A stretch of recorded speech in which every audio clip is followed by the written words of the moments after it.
Assalamualaikum warahmatullahi wabarakatuh. Perkenalkan, nama saya Aurel Nijar. Di sini saya akan menjelaskan tentang Pancasila, sebuah ideologi asli Indonesia. Pancasila yang mungkin sudah sering kita dengar. Pancasila sendiri berasal dari dua kata dari bahasa Sanskerta, yaitu panca yang berarti lima dan sila berarti asas. Pancasila merupakan rumusan dan pedoman untuk seluruh rakyat Indonesia dalam kehidupan berbangsa dan bernegara. Awal mula sejarah Pancasila sampai saat ini hanya satu dokumen sejarah yang ditemukan yang mengungkapkan kata Pancasila di dalamnya, yang menjadi sejarah Pancasila yang ada seperti dalam kitab Sutasoma. Dijelaskan bahwa Pancasila sebagai kata kerja, yakni pelaksanaan norma kesusilaan yang terdiri dari 5 poin. Kelima poin tersebut meliputi dilarang melakukan kekerasan, dilarang mencuri, dilarang mendengki, dilarang berbohong, dan dilarang meminum minuman keras. Di dalam kitab Sutasoma juga dituliskan kata yang menjadi inspirasi persatuan segenap bangsa, yaitu Bhinneka Tunggal Ika. Tan Hanadharma Magwa mengatakan Sumpah Palapapun juga ditulis sebagai cerita tentang sejarah bersatunya Nusantara untuk pertama kalinya oleh Mahapati Gajah Mada. Semakin berkembangnya zaman, istilah Pancasila muncul dalam pidato-pidato tokoh besar yang berjuang demi bangsa Indonesia, seperti Soekarno dan H.O.S. Cokroaminoto. Namun, beberapa literatur yang ada tidak mendukung bahwa istilah Pancasila ditemukan oleh Soekarno. Akan tetapi, Soekarno lah yang berpendapat paling lantang untuk menyuarakan Pancasila, hingga Pancasila dikenal seperti sekarang ini. Pancasila sebagai ideologi negara sekaligus menjadi tujuan atau cita-cita terwujudnya kehidupan bernegara, tertuang dalam ketetapan MPR tentang visi Indonesia di masa depan, yaitu yang pertama, visi ideal merupakan cita-cita luhur bangsa Indonesia seperti yang tercantum dalam UUD 1945. Visi antara merupakan visi bangsa Indonesia hingga tahun 2020.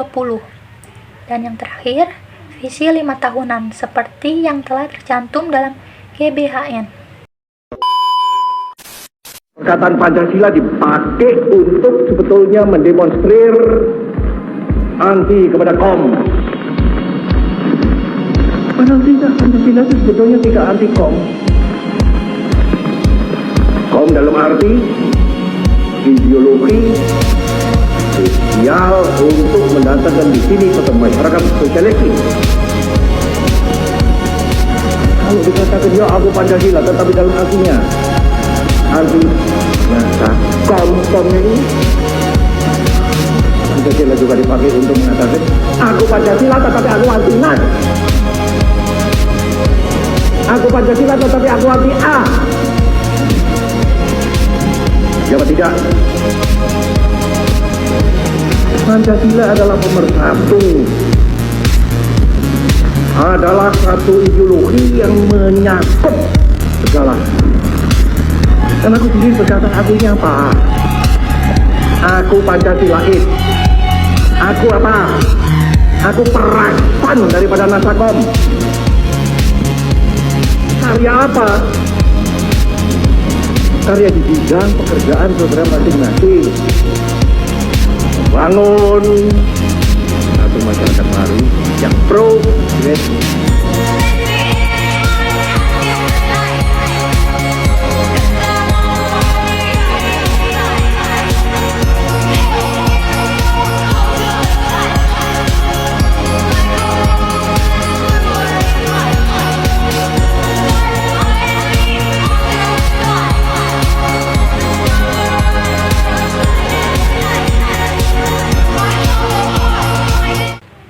Selanjutnya, pengertian ideologi. Ideologi merupakan gabungan dari bahasa Yunani. Pengertian ideologi. Ideologi merupakan gabungan dari bahasa Yunani Ideos dan logos, yang berarti tujuan, cita-cita, sudut pandang, pemikiran, dan pengetahuan. Ideologi merupakan seperangkat ide atau keyakinan yang menentukan cara pandang seseorang untuk mencapai tujuan dengan berdasarkan kepada pengetahuan. Fungsi ideologi yang pertama, struktur kognitif, yaitu keseluruhan pengetahuan yang didapatkan merupakan landasan memahami dan menafsirkan dunia dan kejadian-kejadian dalam alam sekitarnya. Yang kedua, orientasi dasar, dengan membuka wawasan yang memberikan makna serta menunjukkan tujuan dalam kehidupan manusia. Yang ketiga, norma-norma yang menjadi pedoman dan pegangan bagi seseorang untuk melangkah dan bertindak. Yang keempat, bekal dan jalan bagi seseorang untuk menemukan identitasnya. Yang kelima, kekuatan yang mampu menyemangati dan mendorong seseorang untuk menjalankan kegiatan yang mencapai tujuannya. Dan yang terakhir, pendidikan bagi seseorang atau masyarakat untuk memahami, menghayati, serta memolakan tingkah laku sesuatu dengan orientasi dan norma-norma yang terkandung di dalamnya. 3 dimensi kekuatan ideologi. Yang pertama, dimensi realita. Nilai-nilai dasar yang terkandung dalam ideologi secara real berakar dan hidup dalam masyarakat. Yang kedua, dimensi idealisme. Nilai-nilai dalam ideologi mengandung idealisme, bukan lambungan angan-angan yang memberikan harapan masa depan. Yang ketiga, dimensi fleksibilitas. Ideologi memiliki keluasan yang memungkinkan dan bahkan merangsang pengembangan pemikiran-pemikiran baru.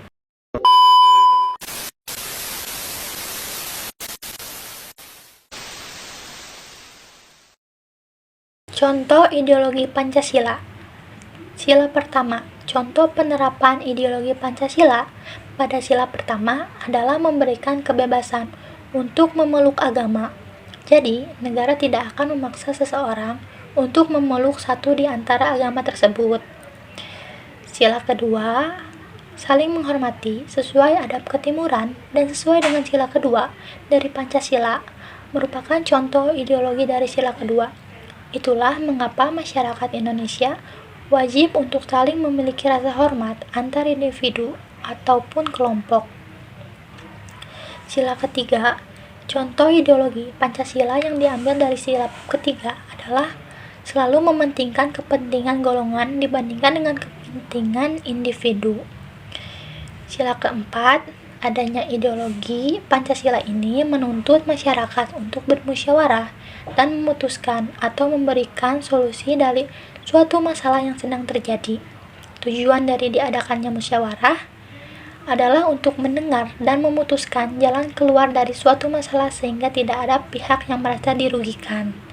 Dan sila kelima, contoh ideologi Pancasila yang terakhir adalah bersikap adil dalam memutuskan suatu permasalahan. Macam-macam ideologi. Yang pertama adalah liberalisme, yang kedua kapitalisme, yang ketiga kolonialisme, yang keempat marxisme, yang kelima sosialisme, yang keenam fasisme, dan yang ketujuh adalah nazisme.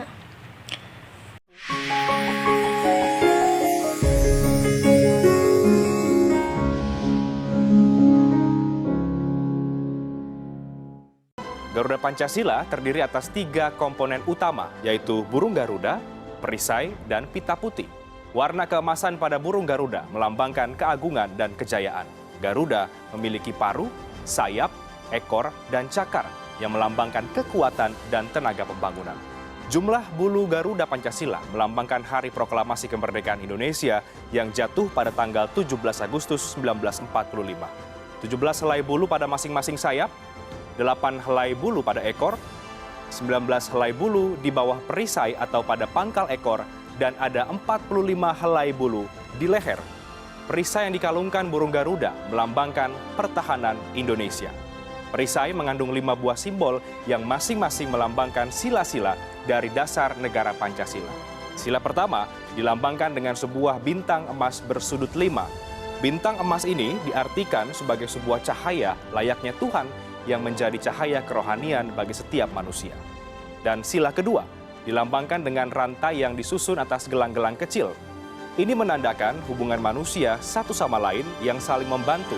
Gelang persegi menggambarkan pria, sedangkan gelang lingkaran menggambarkan wanita. Dan sila ketiga dilambangkan dengan pohon beringin. Pohon berukuran besar, berakar tunggal panjang yang tumbuh ke dalam tanah ini mencerminkan kesatuan dan persatuan Indonesia. Banyaknya akar yang bergelantungan dari ranting-ranting pohon mencerminkan Indonesia yang memiliki berbagai latar belakang budaya yang berbeda-beda. Dan sila keempat disimbolkan dengan kepala banteng. Banteng dikenal sebagai hewan yang suka berkumpul. Ini menggambarkan manusia dalam pengambilan sebuah keputusan harus dilakukan dengan musyawarah secara bersama-sama. Dan yang terakhir, sila kelima dilambangkan dengan padi dan kapas. Padi dan kapas mencerminkan pangan dan juga sandang yang merupakan kebutuhan pokok seluruh rakyat Indonesia yang harus terpenuhi tanpa melihat status maupun kedudukannya. Dan pada bagian bawah terdapat pita putih yang dicengkram bertuliskan Bhinneka Tunggal Ika yang merupakan semboyan negara Indonesia.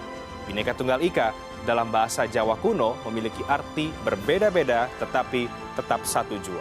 Kata Bhinneka Tunggal Ika dikutip dari kitab Sutasoma karangan seorang pujangga Majapahit Empu Tantular. Kata tersebut bermakna persatuan dan kesatuan nusa dan bangsa Indonesia yang terdiri atas berbagai pulau, bangsa, suku, ras, adat, kebudayaan, bahasa, serta agama. Garuda Pancasila sangat relevan dengan kondisi bangsa Indonesia yang majemuk. Sudah seharusnya kita, bangsa Indonesia, bisa memahami filosofi Garuda Pancasila dengan baik agar keutuhan dan persatuan bangsa dapat terjaga. Sekian dari saya. Wassalamualaikum warahmatullahi wabarakatuh.